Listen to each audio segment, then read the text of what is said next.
اکثریت مسلمانوں کی مومن نہیں ہے، مسلم ہے، مسلم ہے۔ اکثریت مسلمانوں کی اگر مومن ہوتی تو مسلمان دنیا میں ذلیل و خوار نہیں ہو سکتا تھا۔ وَلَا تَهِنُوا وَلَا تَحْزَنُوا وَأَنْتُمُ الْأَعْلَوْنَ إِن كُنتُم مُؤْمِنِينَ۔ اے مسلمانوں گھبراؤ نہیں، افسوس نہ کرو، ہمارا وعدہ ہے اگر تم مومن ہوگے تو تم ہی سب سے بلند ہوگے۔ تو آج تو ہم بلند نہیں ہیں، بلند تو امریکہ ہے، بلند تو برطانیہ ہے، بلند تو یورپ ہے، یورپین یونین ہے، چائنا ہے، رشیا ہے۔ اور آج جو پٹائی ہو رہی ہے امت مسلمہ کی، جو عذاب آ رہا اللہ تعالیٰ کی اجازت سے آ رہا ہے، اللہ کی اجازت کے بغیر تو پتہ تک مجھے مل کھاتا، کیوں آ رہا؟ ہم مجرم ہیں۔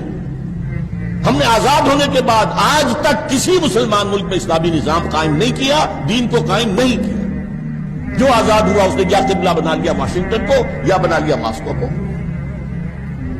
اسلام نہیں کیا۔ تو ہم اللہ کے مجرم ہیں، یہ سزا اللہ کی طرف سے ہمیں مل رہی ہے، اور یہ سزا تو جاری رہے گی جب تک کہ اسلام کو ایک نظام کی حیثیت سے قائم کر کے ہم دنیا کے سامنے نمونہ نہ پیش کر دیں اور ہم دنیا کو دعوت نہ دے سکیں۔